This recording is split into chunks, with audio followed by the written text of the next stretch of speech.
Well, hello everyone, and welcome to the Writers Corner live show. We connect authors to each other and we help readers find new authors to love.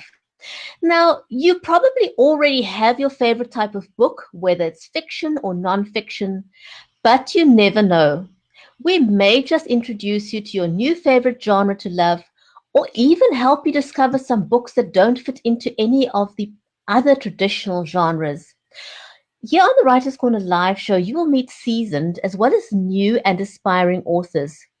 Some of our seasoned authors will share their tips and tricks of how to get published right the first time. On the Writers Corner live show, you get to hear the backstories straight from the horse's mouth, so to speak. So join us live for the insider scoop. Our writers are both traditionally published and self published. So let's find out how that came about and how it has worked for them.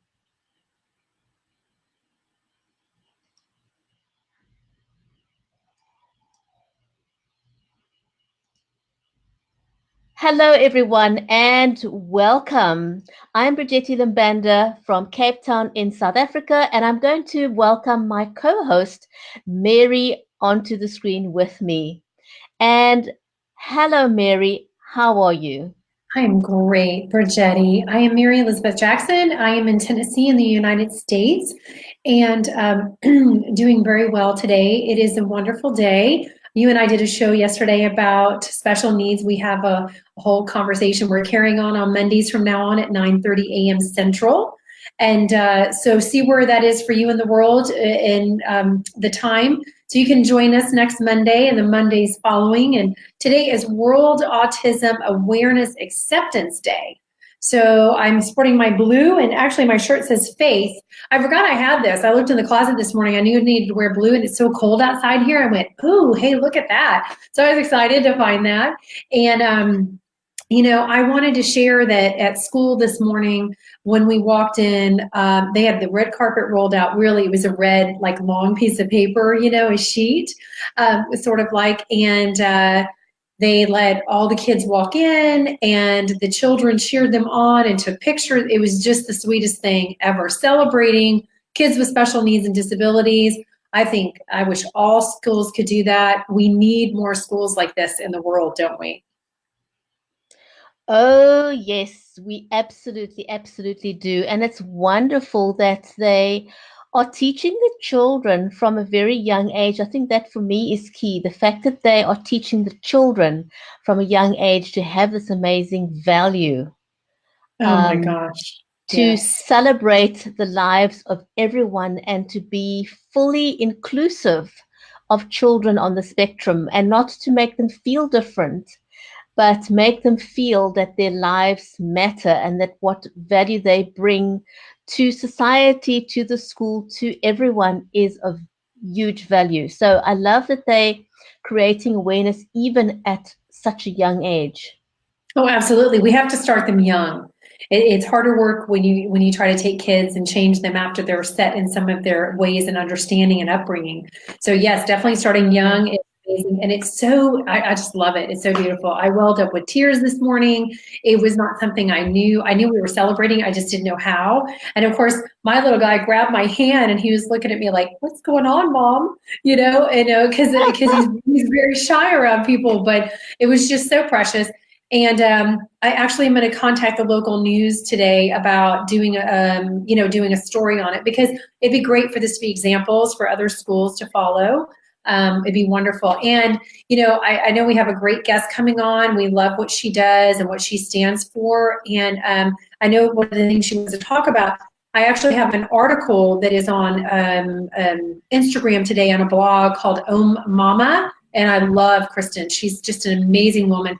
So I had the opportunity to discuss things like what Irene's going to talk about. She's going to discuss being kind of worn out as a caregiver for someone with Alzheimer's and dementia, which really is a disability when you look at it, because they're not able to do things they normally could anymore. But as a parent with children that have special needs, we end up really kind of burning ourselves out sometimes and sacrificing. And so Right. self-care is very important. So I'm really glad she's going to talk about that, because it kind of, everything kind of comes full circle. It all plays in together. So Yeah, absolutely. So our author for today And I see Corinda's asked in the comments what our book is about today. So our author for today is Irene Frances Olson, and her book is called Requiem for the Status Quo. And Irene writes from passion and experience. So this is an amazing book given the topic. She says that she was her father's caregiver during his struggle with the Alzheimer's disease. She previously worked in memory care, so she was not new to the disease, but still it's very interesting to hear her perspective, even though she was in the healthcare industry.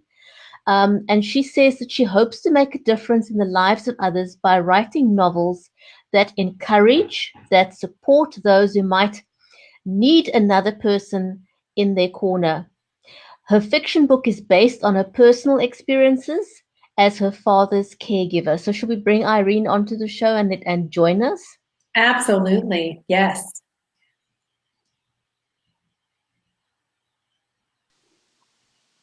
Irene, hello. A warm welcome to you. We are so pleased to have you back on the show again. I'm thrilled to be here. It's really a privilege. Thank you. Absolutely. Thanks, Irene. Irene, so your book is called Requiem for the Status Quo, and you write about your experiences with your dad as his caregiver. Yes. But as a means of introduction, tell us a little bit about your background, because, you know, I have a big thing about about caring and caregiving. You know, generally, a hospital will tell you, well, there's nothing we can do. This is the diagnosis, and take your patient home, and they literally throw you to the dogs, for want of a better experience, because not every single mother, daughter, child, parent, spouse out there has got any form of medical training or training in psychology, and they literally are just thrown into the deep end and told to swim or sink. Right. You know, those are your choices, and literally, it's one person usually that picks up the pedals, and they're pedaling like crazy. Yes. And if they don't pedal carefully, they're going to become so exhausted that the boat's going to come to a standstill, and that's not a very good option. No, it isn't a good option. And as you indicated, prior to my father being diagnosed with Alzheimer's disease, I worked in assisted living and memory care. And the difference is, yes, I had all that skill, I had all that knowledge, but when it's personal, it's different. When it's personal, it's like the rubber meets the road, and all of that knowledge helps. But when it's someone you love and who loves you, it makes it more difficult to apply that textbook, if you want to call it, knowledge. And as you indicated, you know, so often in caregiving, whether it's for someone with a dementia or cancer or whatever the case may be, even someone who's down with a temporary flu or a cold, it's kind of like you are learning as you go.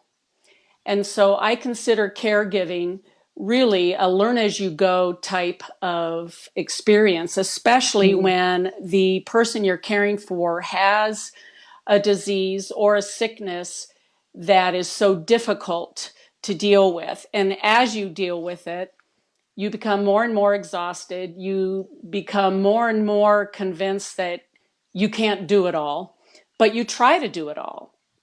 And that's one of the themes in my novel, Requiem for the Status Quo.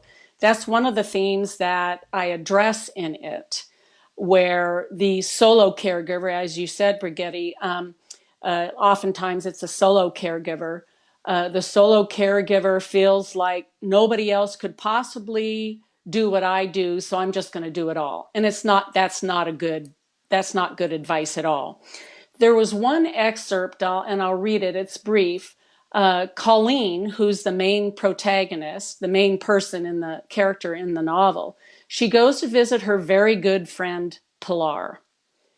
And Pilar is one of those friends, and everybody needs them, who's not afraid to say it like it is, who's not afraid to say, I notice you're run down, let's talk about it.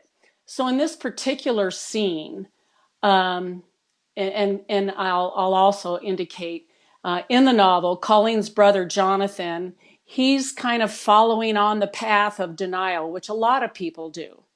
Mm-hmm. If you don't acknowledge a particular situation, it doesn't exist. And we all know that's not true. You're deceiving yourself. So Jonathan, her brother, isn't helping her at all. So Pilar's talking to Colleen. And here's the dialogue. Pilar says, why you? Why do you feel you have to be the responsible one? And Colleen responds, well, duh, I'm the only one available, other than my sister-in-law, and she just recently climbed on board the caregiving train. Her friend Pilar leaned back in her chair and she says, oh, I get it. You like being a martyr. And Colleen says, I don't know what you're talking about. I'm just doing what needs to be done. And Pilar, rightly so, says, right. And because you always take care of everything, no one else has a chance to help out in your stead.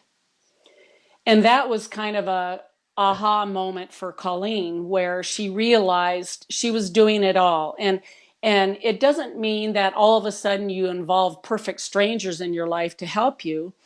But if a neighbor, you're talking over the fence and a neighbor says, I'm going to the grocery store. Oh, before you go, could you please get me this?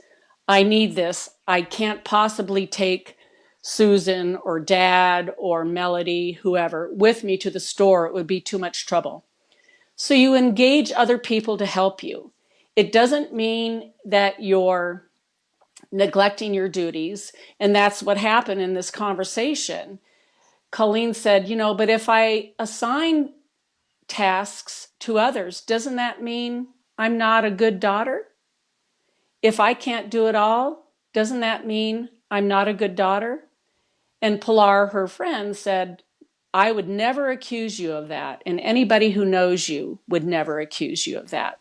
So it's that whole thing, and it's a very trite saying, but on an airplane, they always say, with regards to the oxygen mask, secure yours first before you help your child or someone who needs your assistance.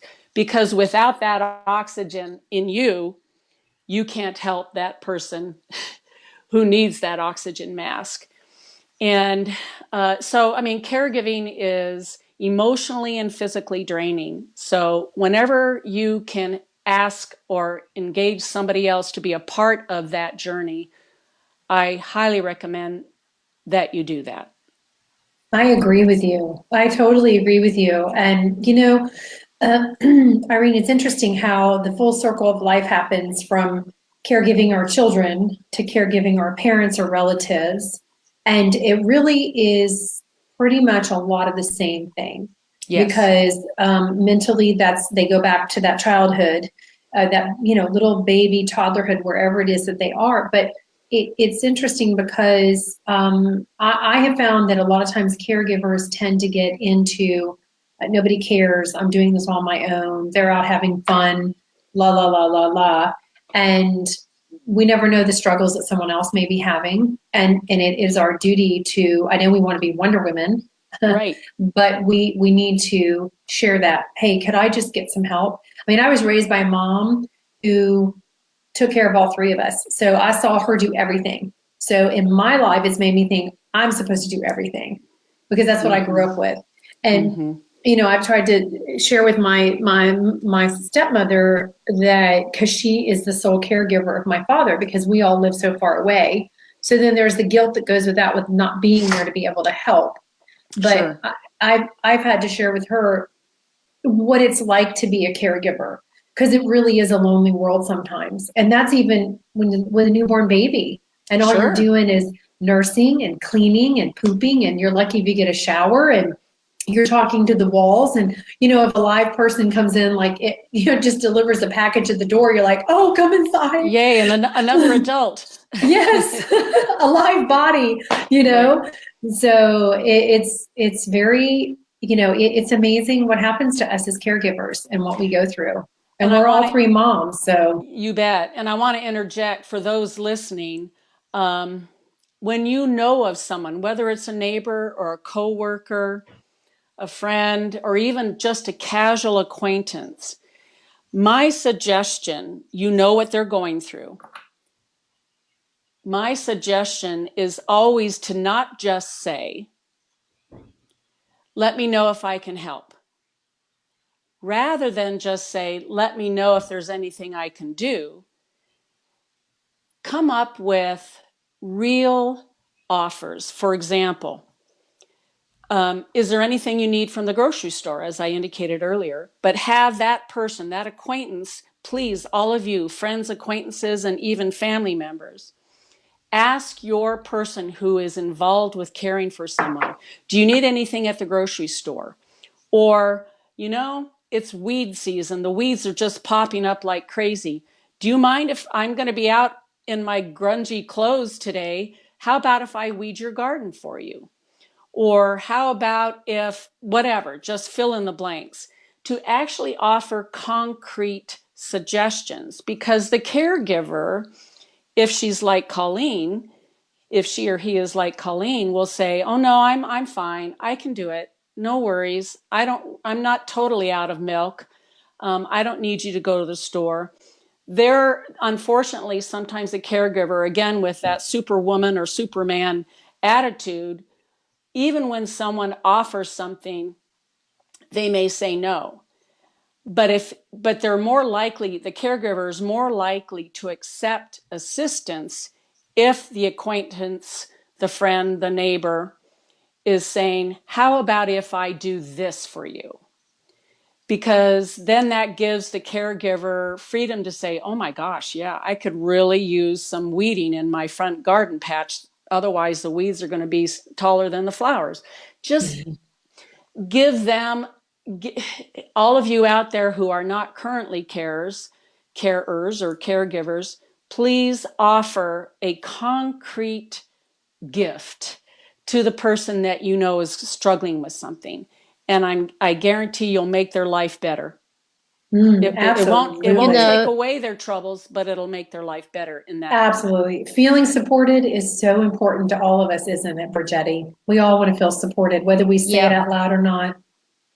Absolutely. You are totally nailing it. I love it when we have people that give real practical suggestions, and that's exactly what you're doing today, talking about your book, Requiem for the Status Quo. Irene, it is amazing. Your advice is just so spot on. It's so practical. I want to just reiterate what you said there. If you are a family member that cannot be hands-on, if you are a neighbor, if you're a friend of anyone who's in a position that needs assistance, don't say to someone, call me when you need me, because that person's never going to call you. Right. It just doesn't happen. You have to be specific, like Irene just said now. I'm going to the grocery store. What can I get for you? I'm going to be cutting my lawn now. And when I'm done, I'm in my work clothes. Can I come around and cut your lawn? Absolutely. So it's got to be very, very specific. These vagaries don't work. Vagaries are not encouraging. Vagaries, it's too much. The carer has got so much on their mind that for them to try and think of what someone else can do for them is simply too much. Yes. Right. You're asking too much of the caregiver to now think, hey, you know what? John could maybe do that for me. Mary could do that for me. Peter could do that. It's too much work. Your mind is so filled to the brim. You don't have the energy or the time or the inclination to figure out what other people can do for you. Exactly. You're so correct. A great thing. Good. I'm glad that could be of a help. And I really hope that those listening and watching take that suggestion of mine and of yours to heart, and don't be afraid. The person who said, if you're offering to do their lawn, the person who needs their lawn mowed isn't going to say, well, that was rude. That was rude that they noticed that my lawn needs to be cut. No, they're not going to think that or say that. The person needing their lawn mowed is going to say, Hallelujah. Thank you. Thank you. You're going to take one thing off my list of things that I have no time to do. They'll be very, very grateful. Or even dusting in the house, or cleaning the floors, vacuuming, whatever the case may be. The smallest kindness can make a huge difference in a person's life. Yes, but the person wanting to help needs to, sometimes we got to push a little bit. No, I'm going to do it. Yeah. I'm going to do it. I'm coming over right now. I'm going to do it. Don't say anything else about it. Right. Sometimes you do It's need like, to push. And sometimes it can be family members or a neighbor. But, one of the things that's very frustrating as a carer is when somebody arrives, you're already exhausted as it is, and they expect you to make a cup of tea for them and now sit and entertain them. No. Oh, man. Oh, my goodness. I know. So you're visiting someone, you come in there and you say, right, where's the cups? Where's the tea? I am making tea. And you allow the carer to sit down and have tea with you. Don't expect the carer to be entertaining you. They don't have the energy to do that. Right. That's not a time of entertainment. It's a time of socializing because you're there for the person, but it's not a time for me as a carer to cater to you. You're here. I'm just going to say it. You're here to cater to me. So do it. Yeah, right. And hopefully you have friends and family that are open to that and go, oh, let's do it. Okay. You know? So, I mean, I've had that happen where I was tired and we ended up having people over for dinner and I'm just like, wow, I just had such a long day. And, I love having friends and family over and socializing and I love that warmness and I want them to feel that way in my house. But there are sometimes I'm like, okay, I can't do this right now. Well, you have nothing left. Your tank is empty. Absolutely. Food fills it up, but I'm just like, do I have to smile? Do I have to talk? I know. Yeah. Ladies, you're not going to believe this, but we are out of time. I cannot believe the time's gone by so quickly. Irene, we are going to have to have you back again. Thank you so much. There's so many gems that we can share from your book, but what you shared today is an important aspect of caring and caregiving. Well, I'm glad I could provide that. We really need to have you back again. Please tell people where they can find your book. Absolutely. My book is available primarily on Amazon, of course, as everything is. Whether it's books or toilet paper, you can get it on Amazon. That's right.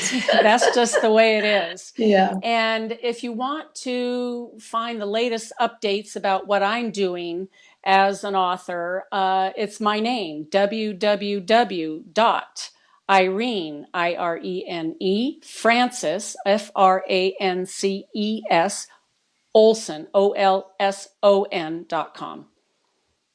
Okay, wonderful. And they find you at All's Authors. And at All's Authors, which is a wonderful group of authors who have written about their personal Alzheimer's and dementia experiences. Absolutely. Yes. Yeah. Allsauthors.com. I needed to reach out to you last week about the situation with my father-in-law. So I will, when I get time in the next couple of days, I'll reach out to you with some questions. We look forward to that, really. Yeah. Okay. Thank you both so much. This has been amazing. I cannot believe the time went by so quickly. We need to do an hour show. Yeah, I know. We keep saying that, but then nobody seems to want to sit around for an hour, even though we have such great things to talk about. That's all right. You're doing a wonderful work, and we all appreciate it. Those of us who've been on your show certainly appreciate it. Thank you. Well, it's been an honor. It's almost been a year since we started this. Wow. And I can't even believe it. And every interview to me is so exciting. Excellent. Because I love who we get to meet. I love making that connection and learning about people. People are so interesting, and what your journey is and what you're doing in life. And we need to celebrate that. It's very important to celebrate each other. So everybody has something to offer, for sure. Oh, I just put that in my interview. Yes, absolutely. Yes. Excellent. Thank you so much, ladies.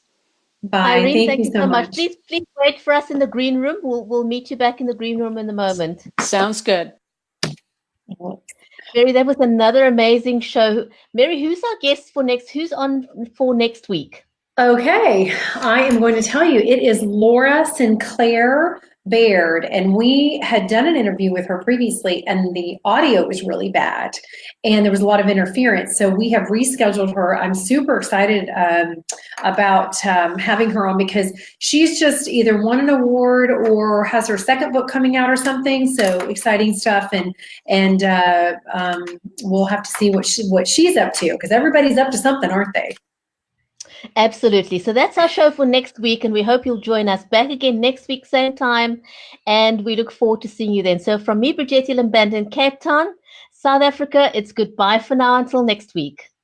And from me, Mary Elizabeth Jackson in Tennessee in the United States, it is goodbye for now and have a blessed day.